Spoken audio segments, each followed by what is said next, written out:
মুখ্যমন্ত্ৰী ডক্টৰ হিমন্ত বিশ্ব শৰ্মাই এটা বিশেষ মন্তব্য দিয়া আমি দেখিবলৈ পাইছোঁ সংবাদ মাধ্যম। আৰু এই মন্তব্যটো হৈছে যে আগন্তুক যি নিৰ্বাচন আহি আছে 2026 বিধানসভা তাৰ আগে আগে 6 জনগোষ্ঠীৰ জনজাতিকৰণ নহয় বুলি তেওঁ কৈছে। আৰু কৈছে 6 জনগোষ্ঠীয়ে মাত্ৰ এটা সিদ্ধান্তহে বিচাৰিছিল, ইয়াৰ কিন্তু যি 6 জনগোষ্ঠী জনজাতিকৰণৰ ক্ষেত্ৰত যি বিধানসভা বা লোকসভা যিখন পাছ হ'ব লাগে তেওঁলোকে বিচৰা নাই। আৰু এটা কথা কোৱা আমি দেখিবলৈ পাইছোঁ যে আমাৰ যিমানবোৰ সংগঠনে আচলতে আন্দোলন কৰিছে তেখেতসকলে কোনেও নিৰ্বাচনৰ আগত জনজাতিকৰণ বিচৰা নাই এনেধৰণৰ মন্তব্য প্ৰদান কৰিছে। গতিকে মই আজি সংবাদ মাধ্যমৰ যোগেদি অসমৰ মুখ্যমন্ত্ৰীক ৰাজহুৱাভাৱে কেইটামান কথা সুধিব বিচাৰিছোঁ। আৰু তেওঁ যিসকল দল সংগঠনে তেওঁক কৈছে যে এই 26 নিৰ্বাচনৰ আগত তেওঁলোকে জনজাতিকৰণ নাই কৰা বুলি, গতিকে সেই দল সংগঠন আৰু যিসকল নেতাই তেওঁৰ লগত কথা পাতিছে সেই নেতাসকলৰ কথা ৰাজহুৱা কৰিবলৈ আমি টাইপাৰ কেন্দ্ৰীয় সমিতিৰ পৰা আহ্বান জনাইছোঁ। আৰু দ্বিতীয় কথাটো হ'ল বিগত সময়ত যি আন্দোলন হৈ গৈছে, বিশাল বিশাল গণসমাৱেশ জোৰ সমদলৰ যি কাৰ্যসূচী হৈছিল, এই কাৰ্যসূচীত আমি দল সংগঠনে মাত্ৰ নেতৃত্ব লৈছিলোঁ। গোটেই আন্দোলনটো ৰাইজৰ আন্দোলন আছে।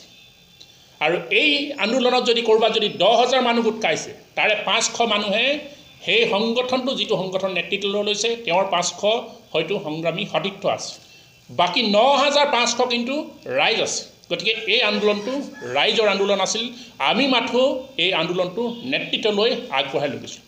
গতিকে আহোম জনগোষ্ঠীৰ প্ৰত্যেকজন ব্যক্তিৰ এটাই মাথো দাবী, অতি শীঘ্ৰে 2026 চনৰ নিৰ্বাচনৰ আগে আগে 6 জনগোষ্ঠীৰ জনজাতিকৰণ তথা আমাৰ টাই আহোমসকলে যি জনজাতিকৰণ বিচাৰিছোঁ এই জনজাতিকৰণ অসমৰ প্ৰতিজন টাই আহোমৰ ৰাইজে বিচাৰিছে। এই কথা আমাৰ খুব স্পষ্ট কথা। ইয়াত কোনোবা যিসকল দল সংগঠনৰ নেতাই যিসকলে ৰাইজক ঠগি দালালি কৰিছে এইসকলক আমি আজি সাৱধান বাণী শুনাইছোঁ আমাৰ কেন্দ্ৰীয় সমিতি সংবাদ মাধ্যমৰ পৰা। 2 নম্বৰ কথা হ'ল যিসকলে প্ৰতিবেদন সেই সময়ত দাখিল কৰা সময়তে ফটকা ফুটাইছে, মিঠাই খাইছে, নাচ গান কৰিছে, এইসকলে এতিয়া উত্তৰ দিয়াৰ সময় সমাগত যে তেওঁলোকে আচলতে কিয় ফটকা ফুটাইছিলে, কিয় নাচ গান কৰিছিলে, কিয় মিঠাই খাইছিলে, উত্তৰখিনি তেওঁলোকে কিন্তু দিব লাগিব। যদি মুখ্যমন্ত্ৰীয়ে কৈছে 6 জনগোষ্ঠীৰ জনজাতিকৰণ নিৰ্বাচনৰ আগতে নহয়ে, তেতিয়াহ'লে কিয় তেওঁলোকে ফটকা আৰু মিঠাই খাইছিলে এই কথাখিনি ৰাইজৰ আগত উত্তৰ দিয়াটো আমি দাবী জনাইছোঁ। আৰু 3 নম্বৰ কথাটো হৈছে যি চিচিটোৱাৰ নেতৃত্ব লৈ আছে আদিত্য খাটলাৰী। আজি আমি দেখিবলৈ পাইছোঁ আজি কাৰ্বি ভূমি জ্বলি আছে, প্ৰায় 2-3 দিন ধৰি কাৰ্বি ভূমি জ্বলি আছে, কিন্তু তেওঁলোকৰ এই যি চৰকাৰী দালাল আদিত্য খাটলাৰী গৈ পিনে কিন্তু কাৰ্বি ভূমিত ভৰিও দিয়া নাই, এটা মন্তব্য কিন্তু কাৰ্বি ভাইসকলৰ লগত দিয়া নাই। কিন্তু যেতিয়াই টাই আহোমসকলে জনজাতিকৰণ বিচাৰে তেতিয়াই কিন্তু তেওঁলোকে চৰকাৰী এজেণ্ট হয় বিৰোধ কৰিবলৈ আগবাঢ়ি আহে। গতিকে চিচিটোৱা এটা সন্দেহজনক স্থিতিত আছে আৰু আদিত্য খাটলাৰীৰ যে চৰকাৰী দালাল এইটো এতিয়া বৰ্তমান প্ৰতিপন্ন হৈছে কাৰ্বি ভূমিৰ যি ঘটনাৰ যোগেদি।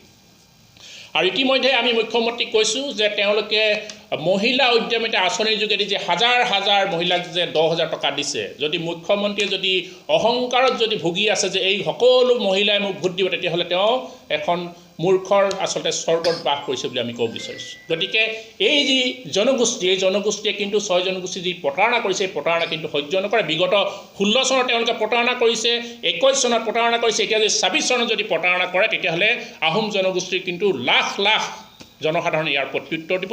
আৰু আগন্তুক দিনত আমি দুটা কথাই কৈছোঁ যে উজনি অসমৰ 43টা সমষ্টিৰ ভিতৰত যি 25টা সমষ্টি আছে, যি আহোম অধিকৃত অঞ্চল আছে, এই আহোম অধিকৃত অঞ্চলত কিন্তু বিজেপিক আমি পৰাভূত কৰিম, আজি আমাৰ তৰফৰ পৰা স্পষ্ট কৰি দিলোঁ। 2 নম্বৰ কথাটো হ'ল আগন্তুক দিনত সৰ্বাত্মক আন্দোলন ৰূপ পুনৰ আৰম্ভ হ'ব অসমত। অৰ্থনৈতিক অৱৰোধ জংগী আন্দোলনৰ দৰে আৰম্ভ হ'ব। তাৰ লগতে যিমানবোৰ আচলতে কেন্দ্ৰীয় নেতৃত্ব আহিব, প্ৰধানমন্ত্ৰীৰ পৰা আৰম্ভ গৃহমন্ত্ৰীৰ পৰা তেওঁলোক কিন্তু বিৰোধ কৰা হ'ব। আগন্তুক 29 তাৰিখে গৃহমন্ত্ৰী অমিত শ্বাহ আহি আছে, গৃহমন্ত্ৰী অমিত শ্বাহ কিন্তু টাইপাৰ তৰফৰ পৰা তেওঁক বিৰোধ কৰা হ'ব আৰু তেওঁলোকৰ অহাৰ কাৰণে প্ৰতিবাদ কৰা হ'ব।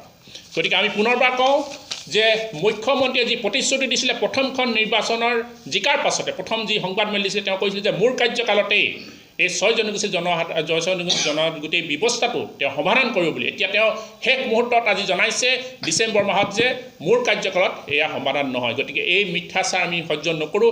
এনেধৰণৰ প্ৰত্যেকবাৰেই যি ললিপপ বিজেপি চৰকাৰে দিছে তাৰ কাৰণে বিজেপিক আমি সাৱধানবাণী শুনাইছোঁ আৰু পুনৰবাৰ কৈছোঁ আগন্তুক ২৬ৰ নিৰ্বাচনত তেওঁলোকে পৰাজিত হ'বলৈ সাজু হৈ থাকক যদিহে ২৬ৰ আগত তেওঁলোকে 6 জনগোষ্ঠী জনজাতিকৰণ